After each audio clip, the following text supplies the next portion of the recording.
While tasting a new creation, I was struck fatally.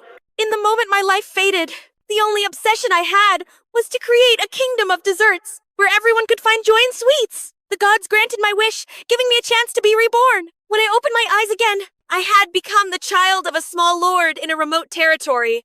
My new life was warm and stable, but the land was poor in resources, making even the most basic desserts difficult to create. One day, my guard, Silitz, brought two pieces of news. First, the field where I had suggested sprinkling lime was producing beans far beyond expectations. This delighted me, because baked beans sprinkled with sugar are the simplest form of tea treats. My father couldn't understand where I got this knowledge from, so he just assumed it was the unique intuition of a child. In fact, my experience from my past life had already begun improving the territory's production and living conditions. However, the second piece of news brought a crisis. The count had failed in his attempt to hunt down the bandits, and the remnants were fleeing toward our land. Their numbers exceeded 50, even more than the total population of the territory. I couldn't let the crops I had worked so hard to cultivate be destroyed, but the territory lacked the military strength to confront them head-on. I made up my mind. Any obstacle to my dessert plans must be eradicated. Silitz suggested using me as a final trump card and performing the sacred ritual.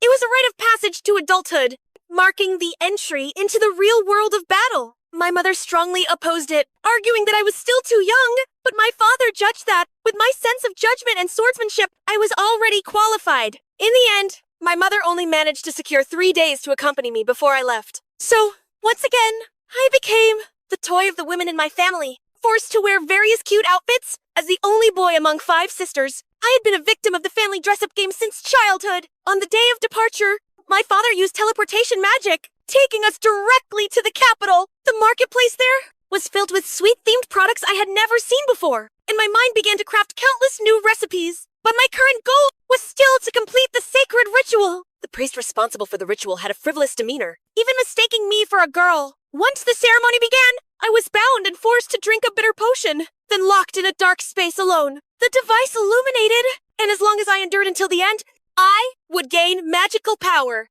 However, the light lasted for a full 2.5 days. This meant I had an immense amount of magical energy within me. When I regained consciousness, the power of the sacred text led me into another dimension, granting me the ability to replicate. Any state or magic I had witnessed could be copied and reproduced. 2.5 weeks later, the bandits burned nearby villages, and our territory was about to be attacked.